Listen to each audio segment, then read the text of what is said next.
Hey folks, in case you missed it, the single barrels have started rolling in. Both barrels of the Jack Daniel's single barrel barrel-proof rye are available through Hudson Wine Market, with direct links in my social media pages and Instagram bio. These also went out to patrons with a special discount code. These barrels have been going so quickly that honestly, I don't even know if there are going to be any left by the time this is posted. So if they are available and you want them, trust me, don't wait because someone else is going to grab them first. Next up is the barrel rye finished in Armagnac casks. This is going live on October 2nd.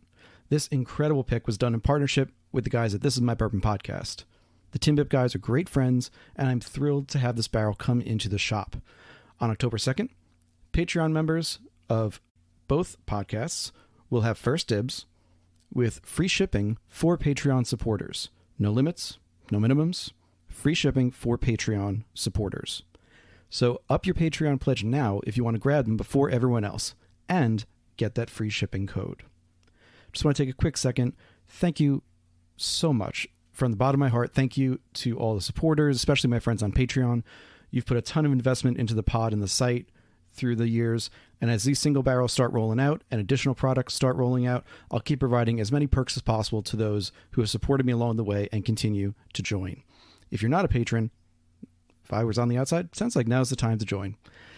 All right, enough updates. Now on to a new episode of the Whiskey Ring Podcast. Hello, everybody. Welcome to a new episode of the Whiskey Ring Podcast. Today, I am joined by the team from Adnams Brewery and Copperhouse Distillery. Same place, different name. I'm joined by Brad Adnams, who's the head of international development, and John McCarthy, master distiller. So, guys, welcome on. Good afternoon. Good morning. I'm not sure. What is it for you? Morning must almost be. Almost afternoon. Almost afternoon. Yeah. Good evening for us. Good to meet you, David. Yes. Good to have you guys on. And just before I jump into questions, I want to give a quick shout out to Fred Barnett over at Anthem Imports. He set us up, sent me some samples of your whiskeys and products that I got to taste, which, while never a requirement, it always really helps these discussions and things like that. So thank you to Fred. And with that, let's jump right in. So Adnams is a highly successful brewery. It's been 151 years in operation now, since 1872. So I guess the big question to start off with is, why introduce spirits? Well, so no, that's I'll take on that one. So we've been around for 150 years and making beer for that whole period. And I think it was in 2008, I think, the process of putting in the new brew kit in our brewery, we updated some very old equipment and put in some sort of state-of-the-art brewing equipment. And that move of equipment around the brewery left a space where the old brewing coppers used to be, the mash tun and the kettle used to sit in one part of the brewery, and that was now with the new brew kit going in, that space was left empty. So I think there was a bit of debate around the business about what we could use that space for. And my cousin Jonathan Adnams, who's the current chairman of the company, I think he sort of came to the idea that really distilling is one step on from brewing, and we're already creating the alcohol in our brew house. So essentially we could add that additional step and start creating some grain to glass spirits using the local grains that we've got sort of growing around us, because we're quite lucky being in East Anglia on the east coast of England. We've got some of the best malted barley growing area in the world. So I think that was where the idea came from, and why we decided to put the distillery in. Yeah, there was a few problems with that. It was sort of not illegal against regulations, shall we say. So a very old British law stated that a brewery and a distillery could not exist on the same site. Now that stemmed back to probably 100 years previous, when we first became a brewery in the 1870s, 1880s, when you paid duty on the malted barley you bought, and you paid a certain rate whether you were a brewer or a distiller. Now our government agency who controls tax probably didn't trust brewers. I don't know why, but the rate for distilled products and the rate for beer were different, so they just said you can't do both on the same site. So a company could own breweries and own distilleries, but they couldn't perform that same process on the same site. So that was just a law that you couldn't. In fact, I do know there is a story of a large brewer who built a distillery on their site and actually had to put a public right of way between the two buildings, so they could say they were different. So when we applied for the license to be a distiller, we were not sure that we were going to get it. In fact, our local HMRC man, Her Majesty's Revenue and Customs, wasn't sure we were going to get it. And so he said, the only way you're going to find out is to apply for it. And we found out quite a while down the road that the law had been revoked, because we haven't paid duty like that for 90 years. So we paid duty on alcohol as it leaves the site. So that had changed, but they hadn't really told anyone.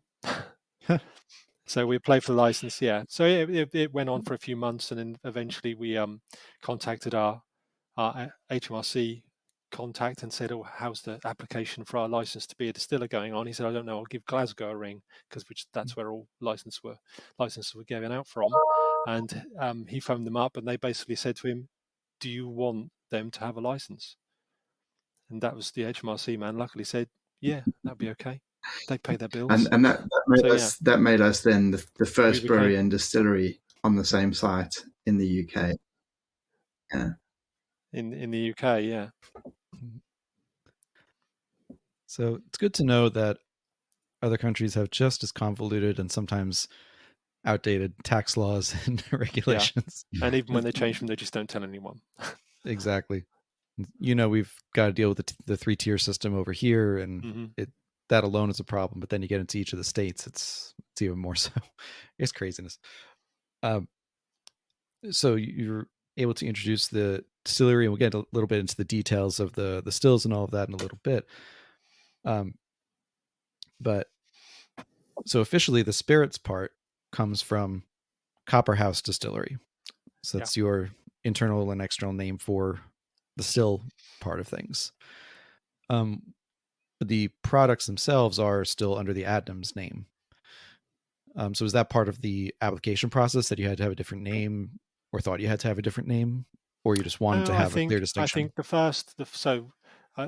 the initial idea was to make gin, but do it from scratch. So make a wash, make vodka, make gin.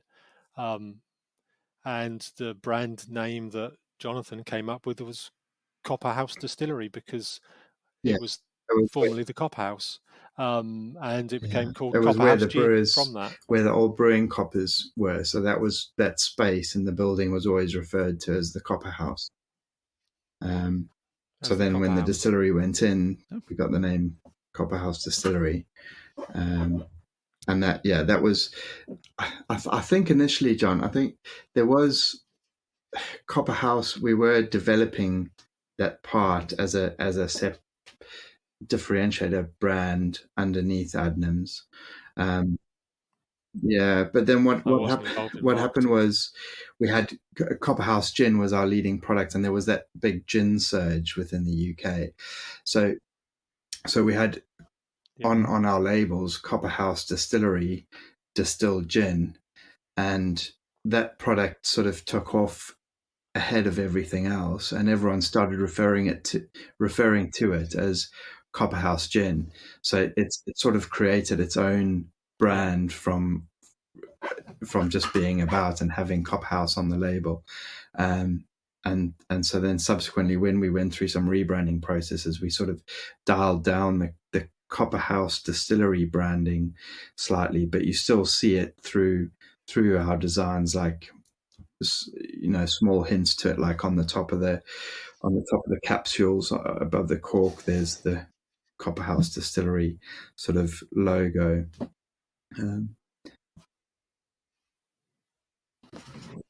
Right, so this is in 2010. Start off with a gin and a vodka.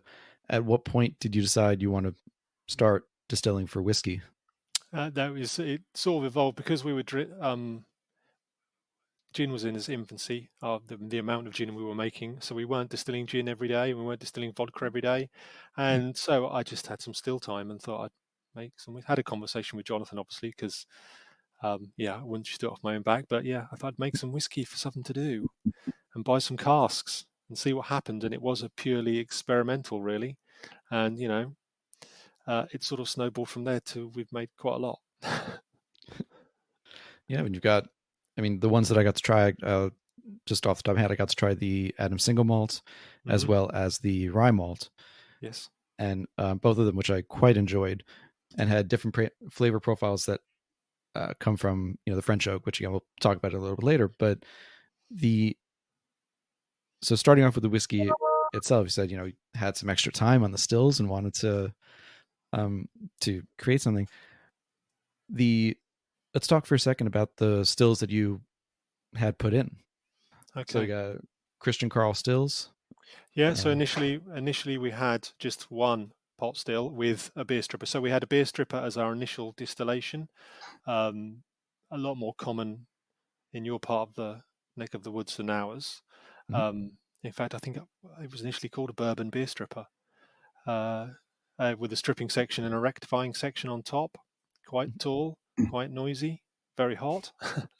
But that enabled us not to have an initial wash still. It became our first distillation where you concentrate all the alcohols and take them all out and then worry about separating them in your second distillation. But it's quite efficient. It works. It processes about 800 to 900 litres of wash per hour, and we run it continuously. So constant feed in of wash and alcohol out the top and non-alcoholic beer out of the bottom. And then your second distillation. Yep. Yeah, so second distillation, we have a 850 litre copper pot still with 3 plates in the head, and then it's connected to a vodka columns, which is another 40 plates, copper plates, and then another still, a stainless steel demethylization still, which is, we don't need to talk about vodka. That's for our vodka production. But if we disconnect the 40 plate column, we're left with just a normal small 3-plate head on top. And when we first started, we made vodka in that still. We disconnected the columns to make gin using some water for some reflux in the top of that. And then when we make whiskey, we turn the water off so it works like a normal alembic head, really. So that still is why we made every single thing for quite a few years, up until 2016. And then we evolved. So then we expanded to have separate stills for everything. So before 2016, then, as I say, so you were able to run everything off the one still. You said you were able to kind of shift a couple of things over in the operation of the still so that you could run the whiskey just as you would run, not just as you would run a normal so one with no cooling in the top, with no reflux control other than the still and the air temperature around it. To make it more traditional whiskey still. So that's how we made whiskey for a long time. In fact, we still make whiskey like that today, because sometimes we run that still to make whiskey when the whiskey still is already busy making more whiskey for someone else or whatever. Yeah, we make a lot of whiskey spirit, or new make spirit, I should say. So in 2016, when you expanded, what did you bring in? Kind of a copy still, or a we brought in a copy still to make gin, so a very similar but slightly smaller still for making gin, which had a reflux coil in the top. But we bought a third still, which has a nice, lovely, curvaceous alembic head with no cooling in it, just like a proper Moorish designed still, which was beautiful, very expensive. And I remember going to Germany with Jonathan, and we went to speak to Christian Carl about buying some more stills, and he said, "Oh, maybe if we got 2 stills, they'll look nice. They'll look like twins. They'll be exactly the same." And I sort of said, "I really like the Alembic Head," and he went, "But they're really expensive, John." But I talked him round. I can't believe I got away with it, but we're glad he was glad in the end. I hope. The Christian Carl stills. I was just visiting a distillery quite nearby me, just about 2 hours north, just over this weekend, and they have a pair of them. They have a couple. They also have a 40 plate column still as well. But they have 2 that are identical. They're paired together, and they do look very nice together. Yeah. I don't know if you need that for all of them, but I can. And of course, you're always trying to sell more stills, so I get that. You are, and I think with us having 2 different stills, it gives the tour guide something to talk about. True, very true. And this one is the whiskey still. It has an Alembic Head, and it's more traditional. And you mentioned when you also I should say, you said that you do also distill sometimes for other people. Was that happening before the expansion or only after you had the extra capacity? Actually, quite recently. Okay. Quite recently. Some friends have asked. I say friends. When you become a distiller, you tend to join clubs where other distillers go. Sure. Which is great. The dinners, the conversations are very good. But yeah, so someone who's having a shutdown at their distillery has asked us to do some contract distilling for them, which is great. They send us the malt, we distill it for them, send them back the liquid. It's very easy. As long as it doesn't have any peat in it. No, we don't really like peat. Yeah. Well, we do like peat, but the brewers don't like it very much. Yeah. I'm a big proponent. Once you have peat in there, you can't get it out. You just buy a new still at that point. Yeah, it's not that. It's the malt handling part of our system, which we share with the brewery. Right. And they said if I contaminated that with peat and malt, they would never speak to me ever again. I believe it. I believe it. So when you were deciding to get into spirits generally, but I would say really about getting into the whiskey side of things. So you had the extra room, brought in equipment that could handle it. I'm thinking also, at this time, the gin craze was big, or it was starting off for sure. It was also doing here, cocktail culture went wild. Yeah. But for the whiskey side of things, who did you look to for inspiration in both your, what stills you were going to use and also what you wanted to get out of them?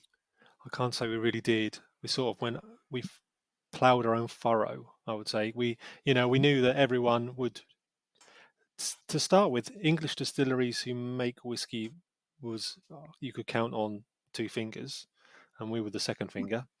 So there's only one other distillery and us who were making whiskey at that time. There's now, I think, 40 English whiskey distilleries. But I looked to Scotland and Ireland and saw they were buying lots of ex-bourbon casks. But where were we being? Actually, I was in the States when me and Jonathan came on a small course in Michigan, run by Christian Carl, to sort of kick the tires before we bought any equipment off them, just to see and go around a few places that ran and had some Christian Carl equipment. And we went to a small distillery. I want to say it's Uncle John's Cider Farm. I think it was called that. Anyway, they had a tiny Christian Carl still, and we went there with a few people called Christian Carl, and they had some casks, and they had some casks that were made by a company called Radau, which are in Jonzac in France, in the Cognac region. And I Googled them, contacted them, and we ended up buying lots and lots of brand new French oak and American oak casks instead of buying ex-bourbon casks. So our maturation time initially, so we made a lovely dark spirit in 3 or 4 years instead of having to wait 12 or 15. True. But they were more expensive. I should know this, and I can't think off the top of my head. Which English distillery was the first? It was the one in Norfolk, the English Whiskey Company. Oh, that's right. Okay. Imaginatively named English Whiskey Company, but we do like them. They're good friends. Very early on in the podcast, I spoke to David Thompson from Spirit of Yorkshire, and I think were in 2012, so it was just a year or two after, but still very few at that time. Yeah. Despite so much of the barley being used in Scotland and Ireland coming from England. So that's for another day. But yeah, even Japan. Yeah. Oh yeah. I've had visits from Japanese distillers who are over having meetings with their malt suppliers. Yeah, if they want things to taste like Scotch, yeah, then you get the barley from the same place. From the same place. Yeah. I'm thinking too. So I've, as a side note, I have a personal connection to East Anglia. That goes back to when I was in grad school. I did a thesis on oak management in medieval England, focusing on East Anglia. So looking through the Exchequer records and all of that, which were still in Latin, which was obviously annoying, but you learn pretty quickly to look for certain words. Never thought I would end up talking about whiskey, but here we are. And so to talk about East Anglia as this area where you have some great grain. I know between the barley, pre-malted, and also the rye that comes from right by you. Having had the brewery there for 150 years, or I guess 140 at the time of the spirits coming on, did you also have a feeling that the grains were right for the project? Kind of like if you had a solid beer, then you were going to make a solid whiskey out of that? We hoped. We used brew and quality everything. So we brew and quality grain. It was really good quality. Obviously, not distillers barley, but that's all to do with nitrogen levels and stuff like that. So, yeah, I think what we had was the best grain you could get, really, coupled with a brew house and a brew house team who knew how to handle it. And the equipment. So a lot of distilleries will have very basic mash tuns. We had a brew house that was far in advance of that. We have stepped temperature controlled mash tuns, or temperature conversion vessels, I should say. That's what they're called now, with Lauter-Tun technology. Lauter-Tun after that, which separates the grain from the liquid wort, which is all pressure controlled. So if the pressure above the plates gets too high compared to the pressure below the plates, there's some arms come round and lift the grain up to allow liquid to flow. And sparge temperatures are all temperature controlled, and then that goes off to a kettle where we're not boiling, but obviously we would have done if it was beer. Yeah, because I suppose that's part of the philosophy of us making whiskey, is that we're sort of using the best quality grains, malted barley that we can get. Yeah, we're using our own yeast, which is it's 100-year-old yeast strain. We've been using it for 80 years ourselves. The best equipment that we could get, best brewing equipment. Yeah. And an energy efficient brew house as well, very energy efficient. So when we installed that in 2007, just by one simple process of recycling heat, we saved 35% of our gas usage. So a massive saving in gas and steam. Yeah, the environmental and sustainability aspect of Adnams as a whole is prominent on the website and in discussion, and I appreciate that. It's something we're kind of behind on this side of the pond, and you see more and more distilleries working on that. Yeah, lightweight bottles, recycling everything. Exactly. Try to use the least amount of water as you can. And anyway, you can use like a glycol for energy transfer, heat transfer throughout the facility. It's becoming more common, thankfully, but it seems like you've been doing that for a long time. Yeah, I think through the beer and elsewhere. Lightweight bottle. I think we were the first to use a real lightweight bottle for one of our beers. Yeah, I think we worked with the manufacturer to actually develop that lightweight bottle. Yeah, a super lightweight bottle, which was, everyone didn't really worry about that because they thought a lightweight bottle was just going to break, because no one treats beer bottles very well. But the beer bottle was originally designed to be recyclable and actually returnable and refillable at once upon a time. Obviously not like that anymore. But yeah, so the lightweight bottle was something that we pushed. our design, our bottle glass designers to push the envelope on that. Yeah, and it works its way through a lot of what we do and invest in, like our distribution center. Even putting the distillery in, we knew that we could reuse water from the cooling of the stills going into our cask washer, which we already had for cleaning casks. So there's a lot of efficiencies that we could take advantage of by including the distillery within the brewery. Yeah, but it's evolved. So initially all our hot water that I made from distilling went through all the condensers, went to the cask washer to wash casks. Then we found that the cask washer wasn't doing enough hours to keep up with the amount of water I was making. So then we changed it all around, and now we do something else. We don't actually make any hot water we make. We actually don't make it very hot and cool it down again.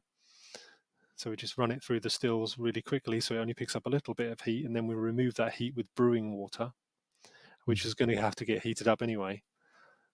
So we try and keep everything cool for a change. And everything stays cool, but you're still preheating each of the other steps that needs the heat. So we're using the heat in a different way.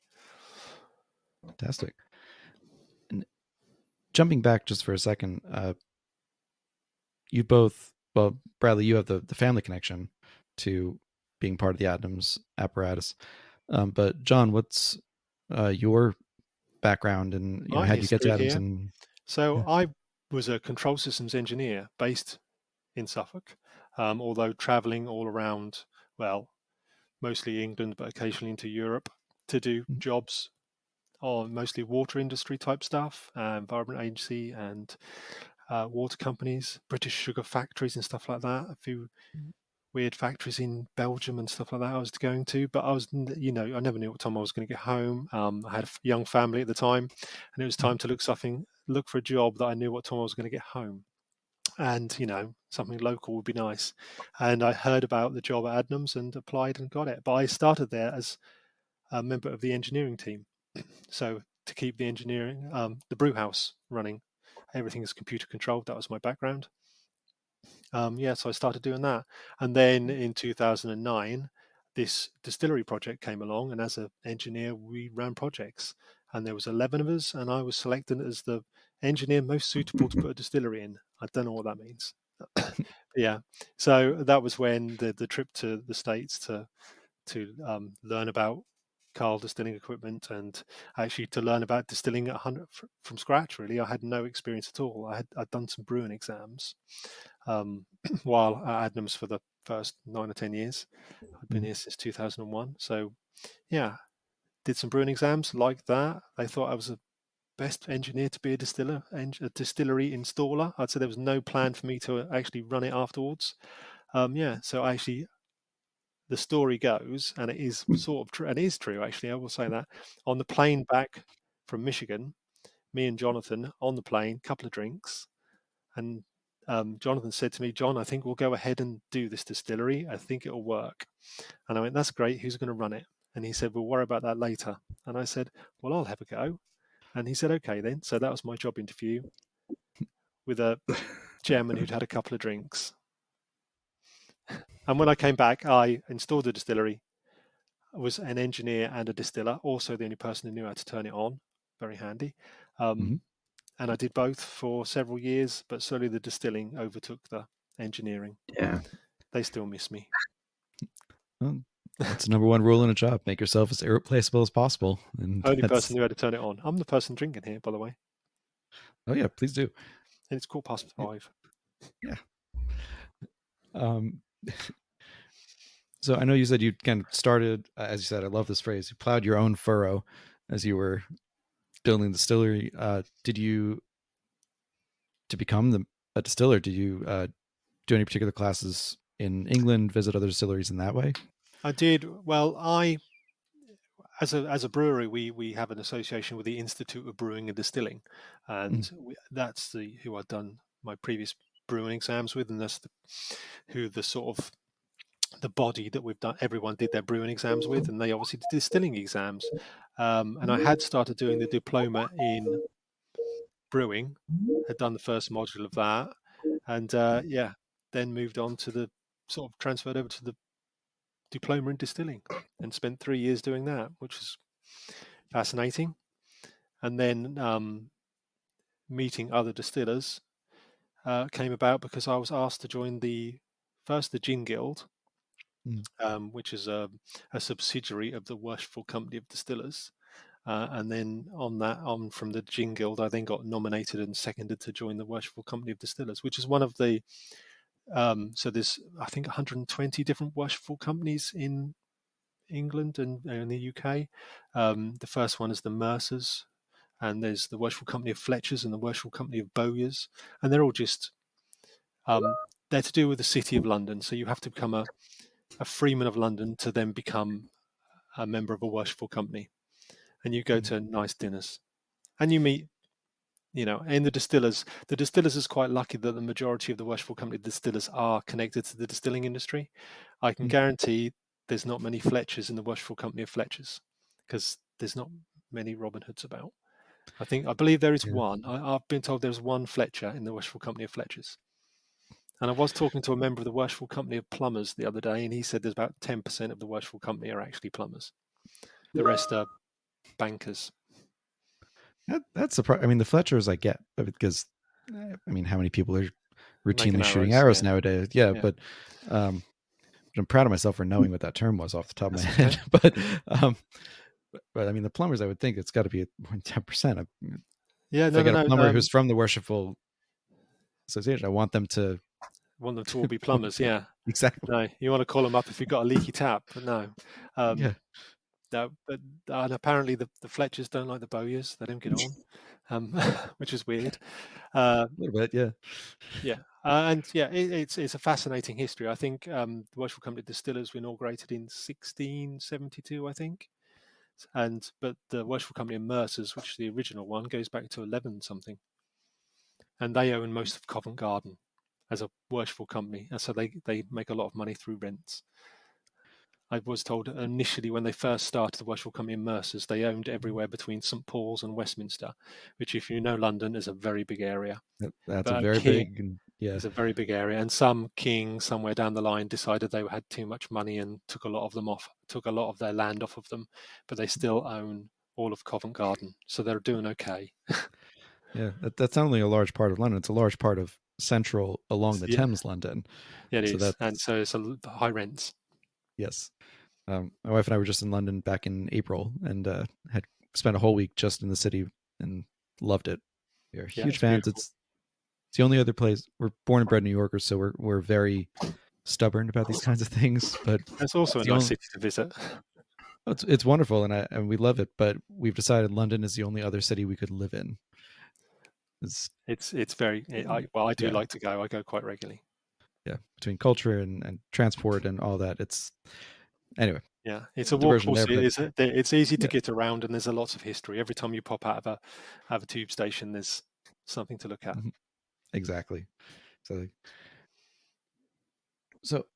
I want to then jump to this in-house yeast that you've got. It said it's 100 years old. You've been using it for 80 years. That's about 10 years after Prohibition. I'm just curious if there's any link between finding the yeast then and I think restarting. So the 1941, I think, is the year. So there was another brewery called Morgan's, which is in Norwich, which is 30 miles away from us.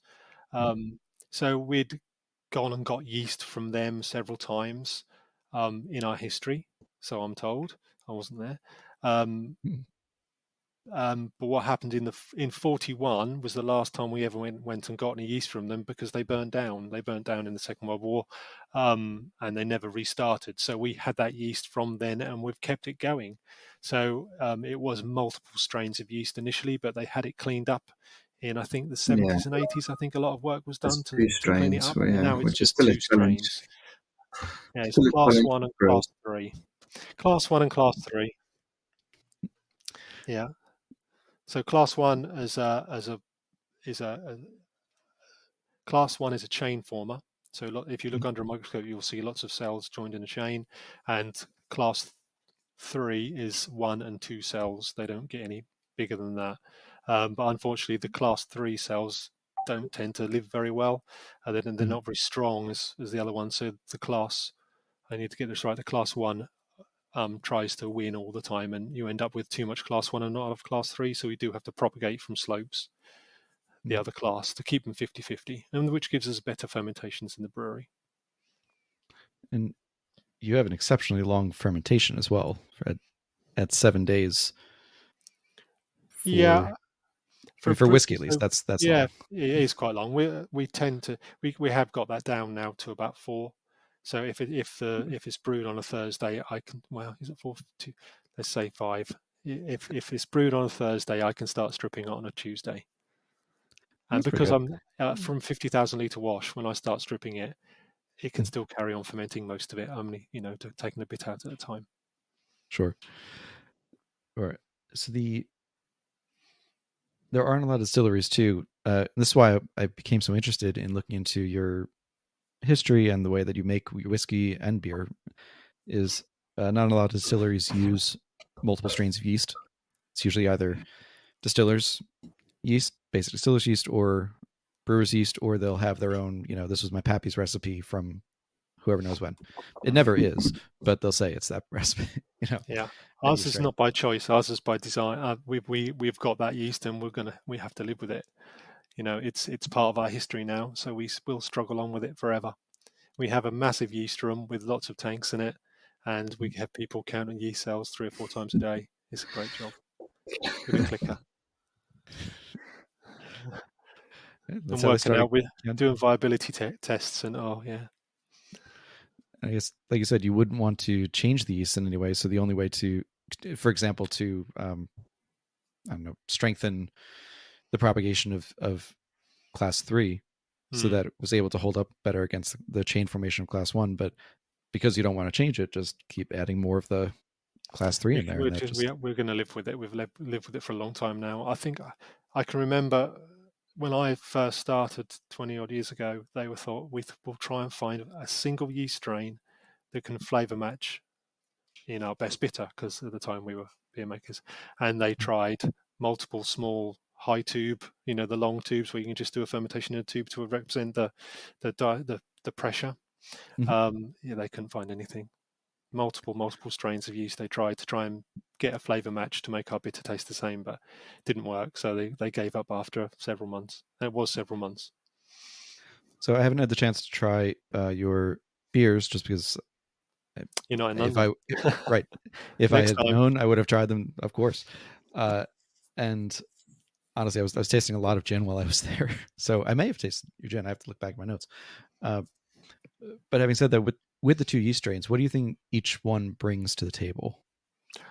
We'd have to ask one of the brewers. Yeah, Bradley, I think we'd need to ask the brewers. But I think what it is, is the weaker strain of the 2 is more of the flavor driver, and whereas the other one is, it gives it more stability. I do know when they go out of kilter, when they're not 50-50 or 60-40%, we have fermentation problems. You can end up with cloudy beers, all sorts of poor fermentation. Yeast has produced quite big. They love, well, I don't say they love it. It's something that they have to do. Right. No, I was just going to say the brewers often describe themselves more not as brewers but as yeast farmers. They do everything they can to make the yeast happy, because if you've got happy yeast, you've got a good fermentation and good tasting beer. It's true. It's true, and I'll just leave it at that. It's true. It's where a lot of our flavour profile comes from the yeast. We put it down to the yeast. Oh, for sure. Yeah. And so that's making, using the yeast to make a distiller's beer, or to make a beer, period. But which then in practice becomes a distiller's beer. And this is something it's pretty rare in the whiskey world to have a distiller's beer, if you'd call it that, that is drinkable. That tastes good. A lot of the distillers' beers are made for one purpose or another. You want to focus more on either alcohol production or a particular flavor that you're going to then distill and work on from there.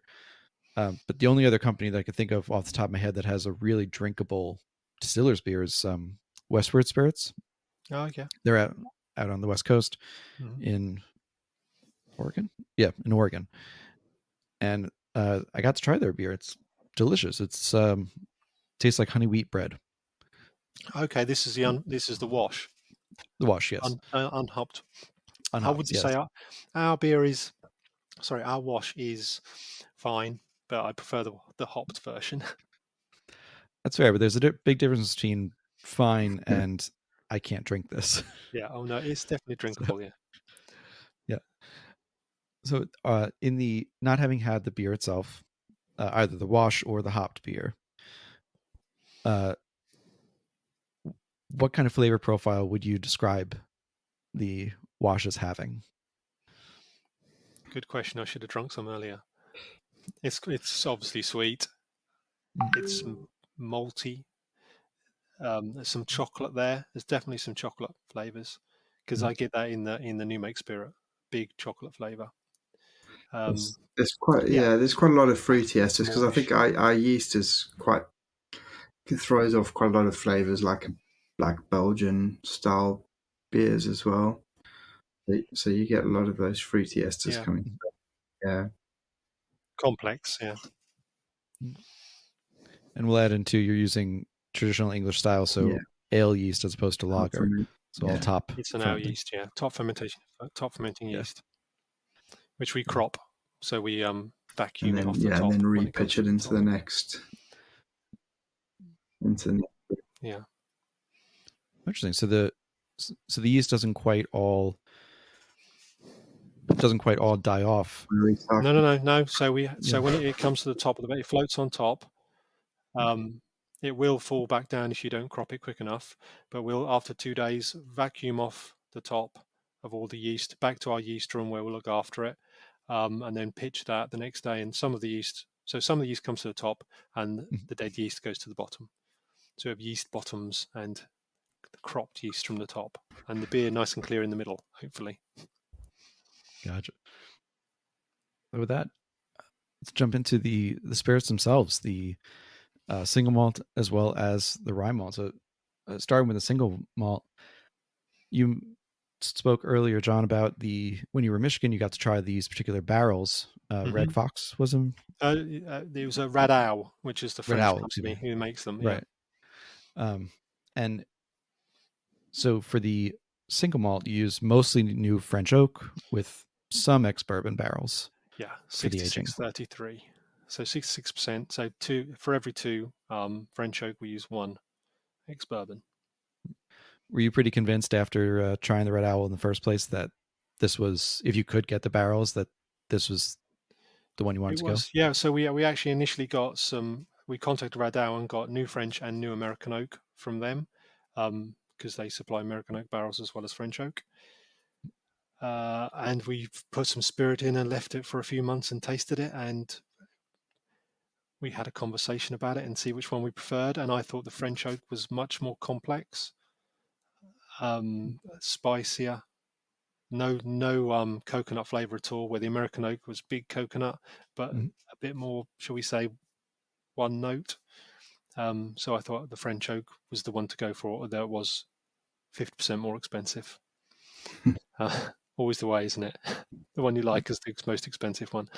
Yeah. So we French oak, and then initially our first bottlings of single malt were 100% new French oak, and then Jonathan actually said, "We've been filling some ex-bourbon casks. Let's do a blend and see what happens." So I blended several different several different versions and different amounts of French oak and ex-bourbon together, and came up with the 66-33 blend of that. And we used the American oak barrels we bought for a different whiskey. Gotcha. Which one was that? It's our triple malt whiskey, the one we haven't mentioned yet, which is primarily wheat. No, Fred hasn't brought that in to the US yet. So, I think we're hoping on the next order, whenever that is, we'll include that one in the range, and possibly some of the other more unique things that we do. Some of the smoke casks. Spirit of Broadside, Bradley. Spirit of Broadside. Okay, so I saw Spirit of Broadside. Now that's the one that I was. Okay, Yeah, so that's not whiskey. No, but it still looked quite good though. It is. Well, it's made like a whiskey and aged in French oak barrels like a whiskey. Well, I think in the US you're allowed to call it beer whiskey. whiskey. Call it whiskey.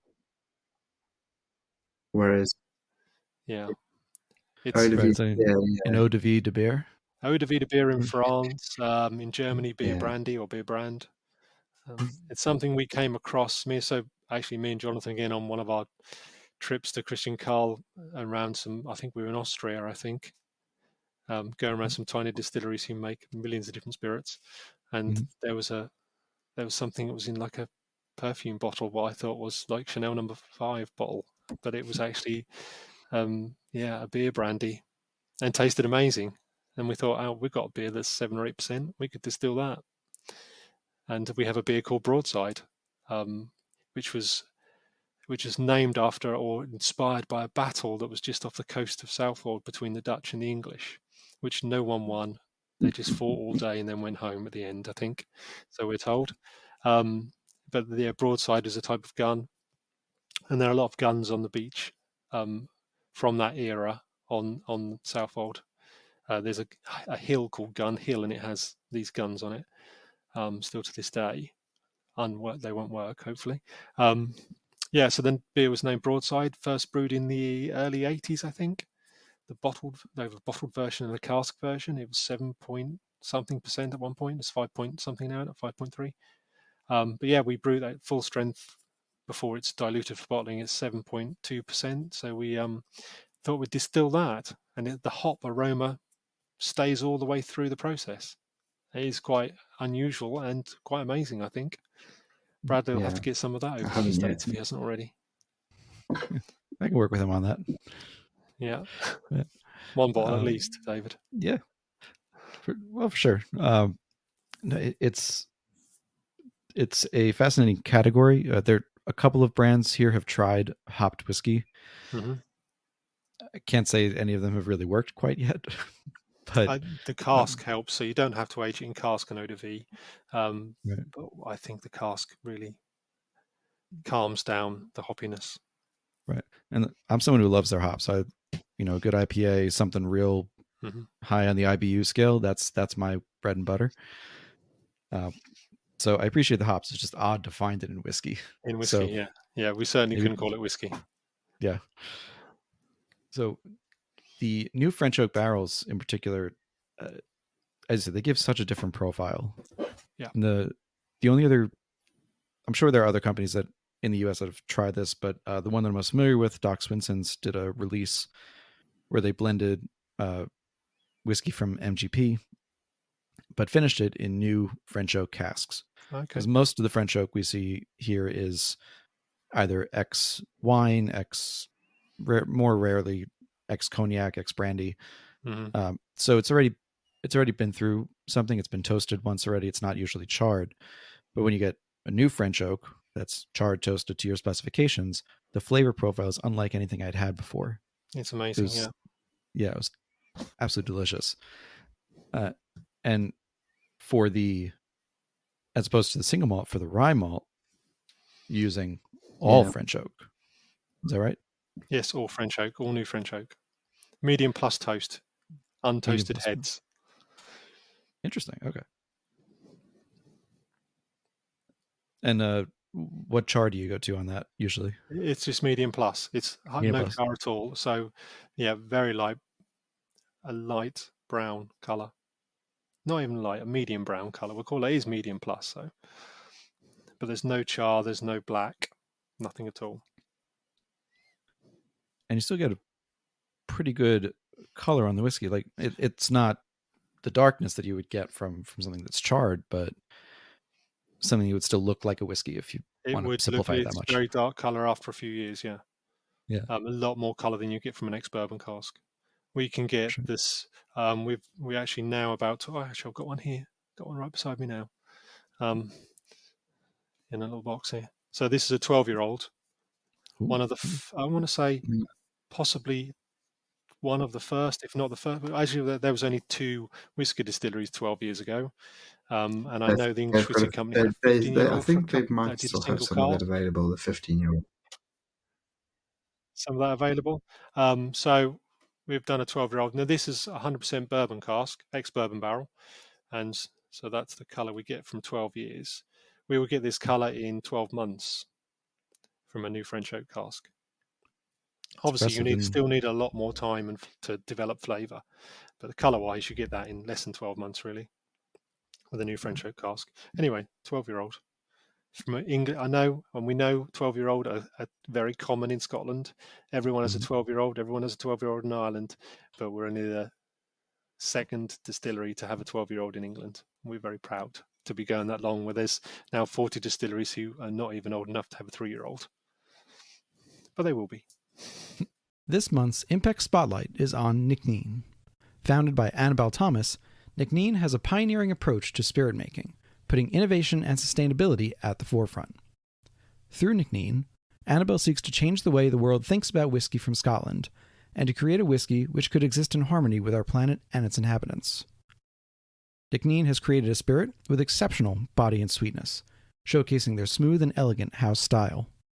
This is achieved through a combination of sourcing high-quality organic Scottish barley, gentle fermentation and distillation processes, and maturation in a combination of 3 carefully selected cask types: ex-American whiskey casks, STR, shaved, toasted, and recharred casks that held red wine, and a small amount of Oloroso sherry casks. The result is flavors of lemon sherbet, juicy stone fruits, and spiced rye bread. This whiskey is set to disrupt the industry through Nicneen's commitment to sustainability and creative approach to distilling.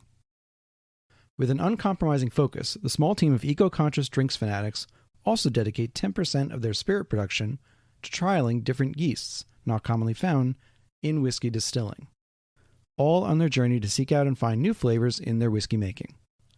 If you're a longtime listener, you know how interested I am in whiskeys and distilleries like this, and how excited I am that Impex is now bringing it stateside. Annabelle will be visiting Chicago for Whiskey and Barrel Night on October 25th, and will be hosting special masterclasses featuring the key components of Nicneen, along with their core organic single malts. These tastings will also include a sneak peek of Quiet Rebels Gordon. Only 630 bottles of the special one-time-only release will be coming to the States, so it's a release and an event you won't want to miss. Nicneen Organic Single Malt is currently on its way to specialty retailers across the U.S.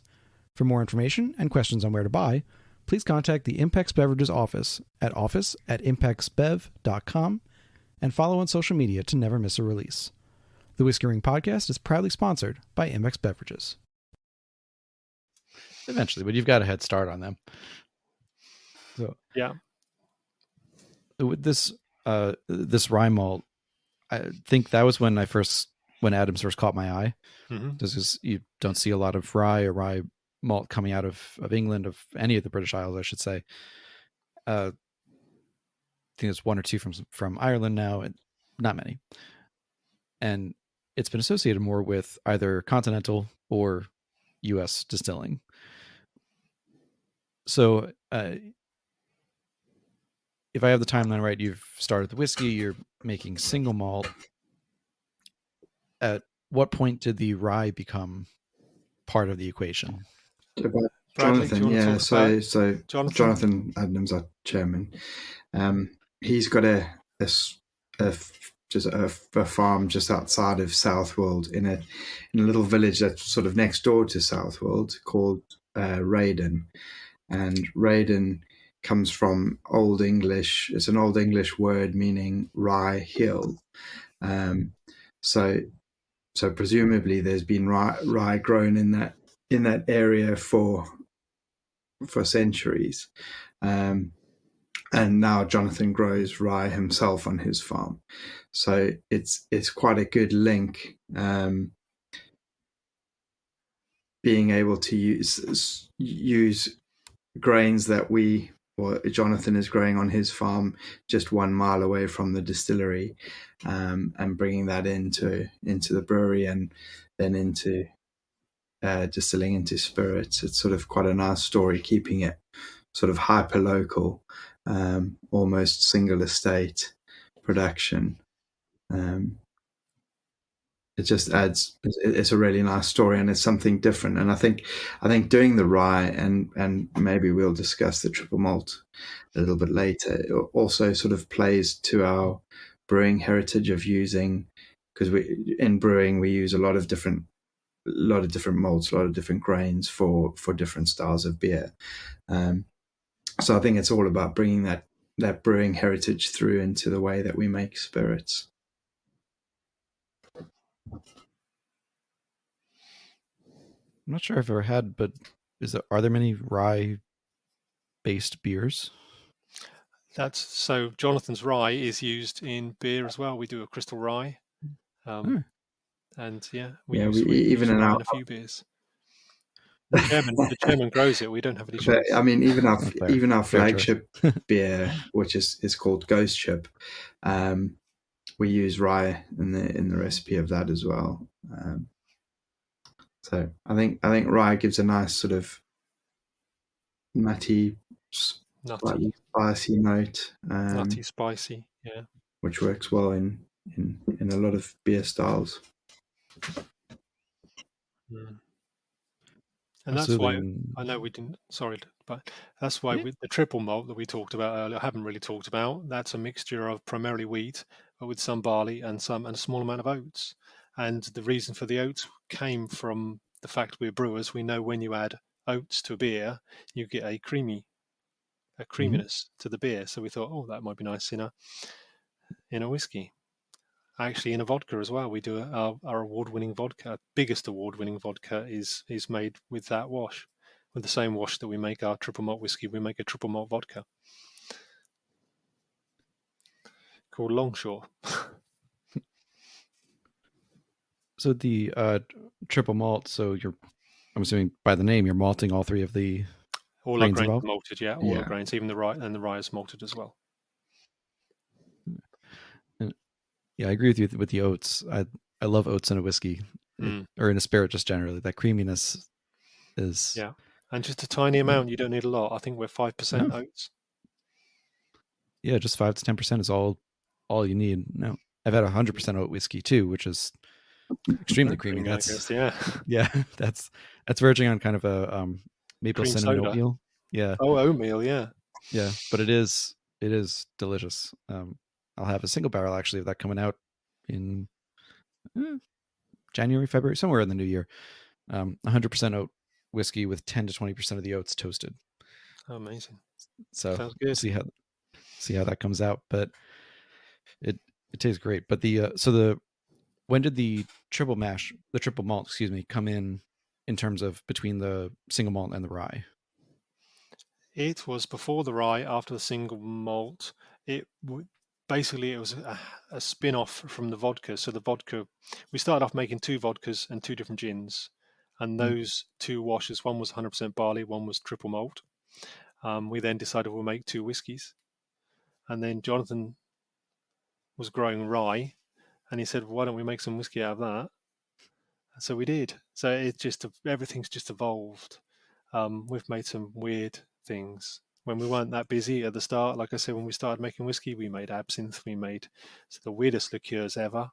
All things we just trialed and made them for a couple of years and then moved on. John got to have a lot of fun in the early years. Yeah. I did have a lot of fun in the years. It's a bit more serious now, but yeah. Love a good absinthe too. Well, yeah, I think the thing that I liked about absinthe was the history of it. It was a exactly. Product. Yeah.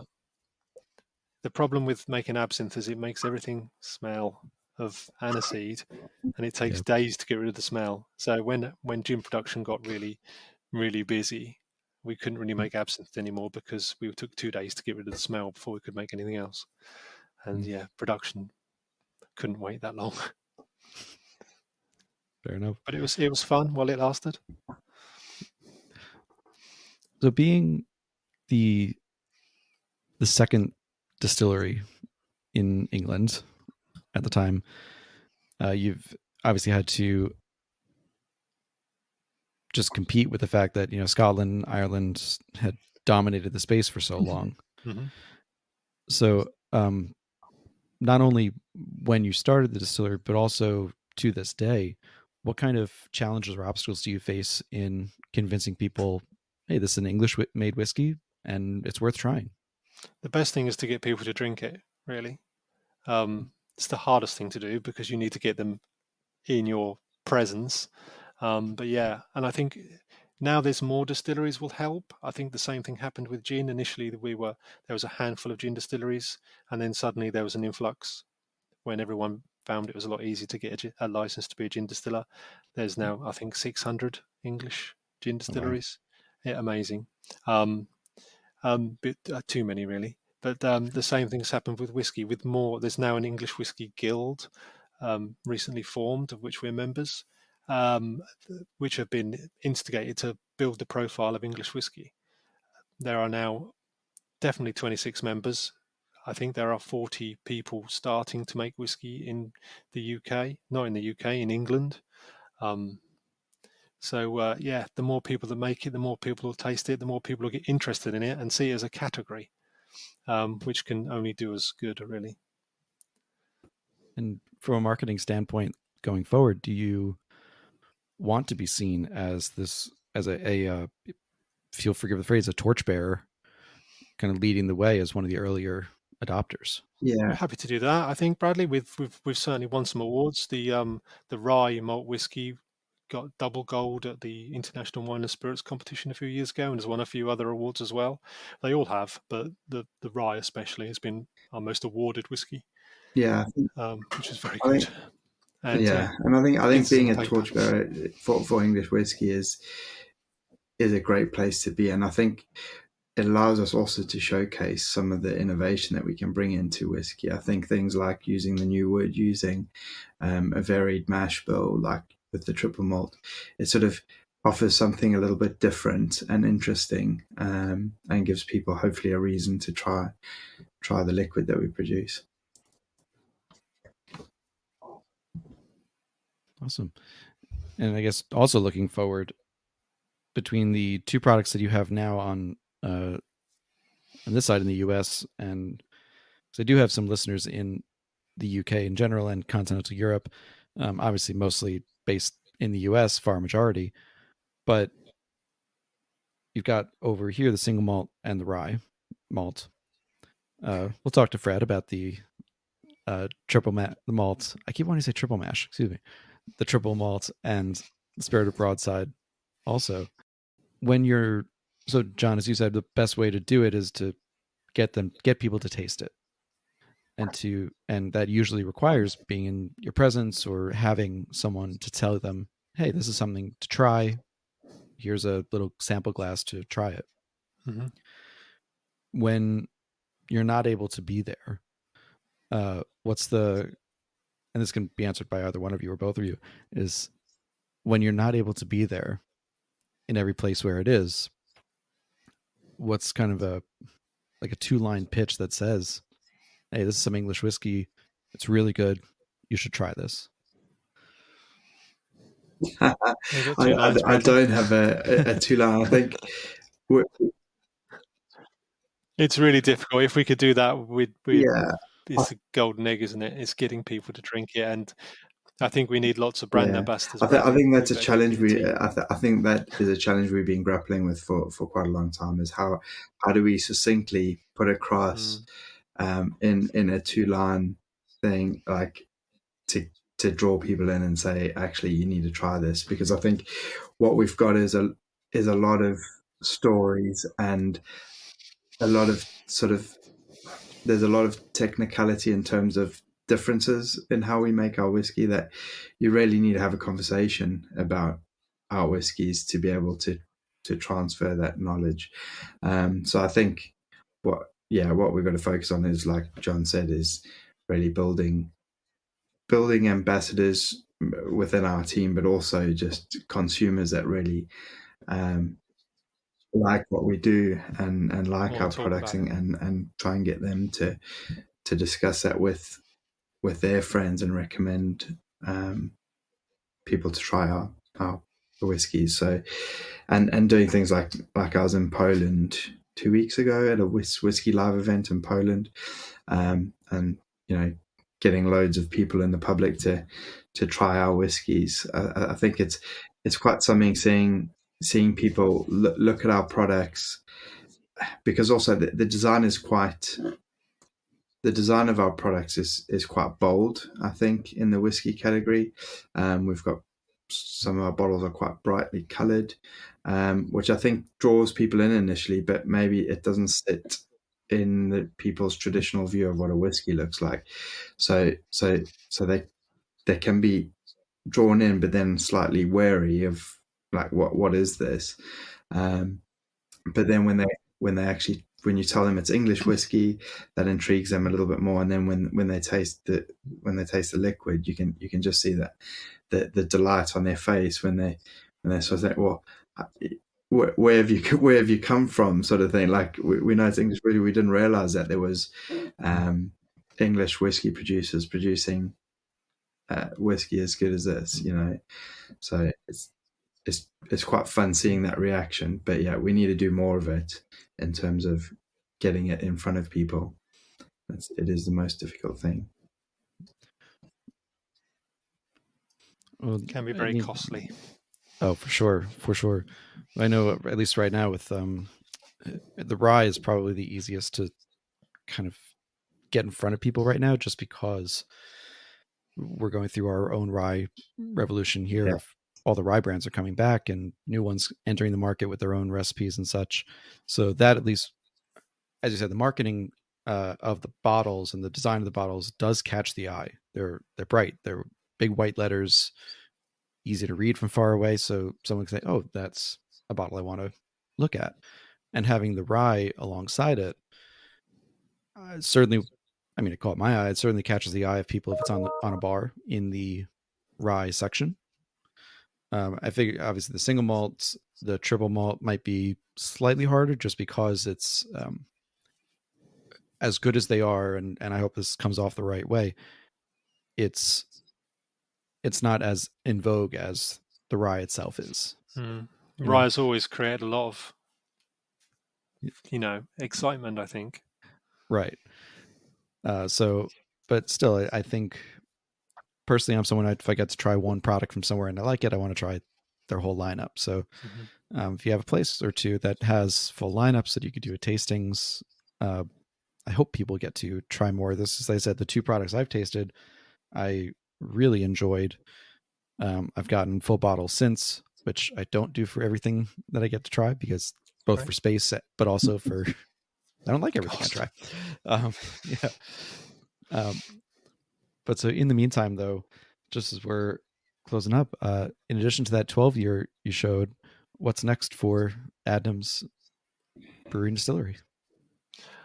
Well, the 12-year-old doesn't actually launch until the 9th of next month. So that is the next new thing. We have a few other Distiller's Choice range spirits available. We've got some liquid that's spent its whole life in a sherry cask, and another one that's spent its whole life in a port cask.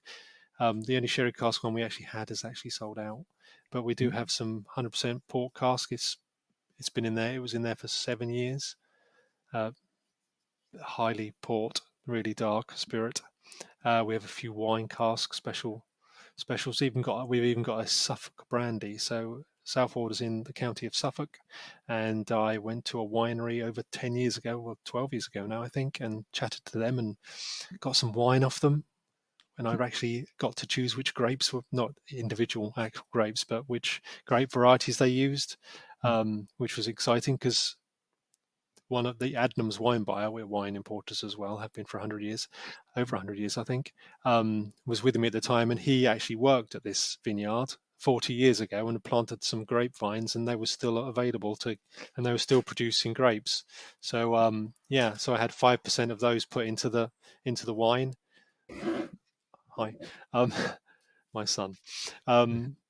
And yeah, so that wine was made for us, and I distilled it into 1 barrel of brandy, and it got to 10 years old before we bottled it. So there's some of that available. So yeah, and then doing experiments. We've got a few casks of English oak as well, or a couple. We've got some actual English oak, yeah, very, very, very, very expensive oak casks, made by another distillery friend of mine who I met on the gin distilling. He's another gin distiller who actually decided he wanted to have he actually employed, so wooden barrels have only ever been used in England for beer many years ago. And he's actually employed some old coopers who all they did was repair barrels, but they used to make them for some breweries that still use wood, which is very few now. And yeah, he said, don't do that. I want you to make barrels from English oak. So he's a passionate man. And yeah, so I bought a couple of barrels off him and filled with new spirit a couple of years ago now. So it's not quite even ready to taste, but we will taste that and we'll see what English oak does. It's Quercus robur. It's the same as French oak. So it may be the same. I'm told it's not, but I'll tell you in a year. We'll come back. Absolutely. You are welcome back at any time. There's many things that I still have to look forward to tasting and talking to people about, because I can be an unofficial brand ambassador over here. Perfect. Bradley, send some stock. We'll arrange it through Fred. Absolutely. Well, Brad and John, thank you so much for coming on. Hang on with me for just a sec after we finish recording to close things out. But yes, thank you both for coming on, for talking about Adnams, Copper House, even though it's less of a used name now, but still part of the branding. So Copper House, Adnams, single malt. Yeah, it's on the shirt. Talking about the single malt, the triple malt, the rye malt, the spirit of Broadside. We also have an incredible selection of beers, which I will be tasting when I get back to England, hopefully not after too long. And we'll have links in the show notes to all of their social media, so you can follow them for when the new releases come out for November 9th, when that 12-year-old launches, and to see if there's any more of that port barrel left for you as well. And there is. So hopefully and also if there's anyone that is interested in a single cask or something special, if we could put Fred's details up from Anthem Imports, because he's got a few samples that I managed to get over to him from some of our more interesting single casks that we've got, that potentially we could do specific bottlings for. So just thought I'd put that out there. Absolutely. We'll put Fred's info in there as well. I'm sure he won't mind. And if people are interested, give him an email.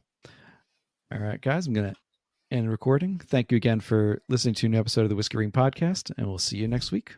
Hey, folks, thanks for listening to another episode of the Whiskey Ring Podcast. If you like what you hear, please go ahead and click that subscribe, follow, or like button. Leave a rating and review on your podcast app of choice, and let me know what you want to hear. You can reach out to me through the podcast apps or email me at david@whiskeymyweddingring.com with any suggestions or ideas for new show guests. You can also support the podcast at patreon.com/whiskeymyweddingring. That's whiskey with an E, for as little as $1 a month. $5 a month gets you access to bonus content, including our soon-to-resume Under the Influencer series, and $25 a month means you join the Barrel Share Club. Each month, Barrel Share Club members get to try products sent to me for review, bottles from my own collection, and sometimes bottles that I just pick up because they're fun or interesting. Right now, only 5 spots remain in the Barrel Share Club, so grab your place today. Finally, please follow on Instagram. You can follow me at Whiskey My Wedding Ring or at Whiskey Ring Podcast. You can follow me on Twitter at Whiskey Ring. You can follow on Facebook at Whiskey My Wedding Ring or join the Facebook group, the Whiskey Ringers Group. And I hope to see you there. Cheers, thank you for the support, and see you next time.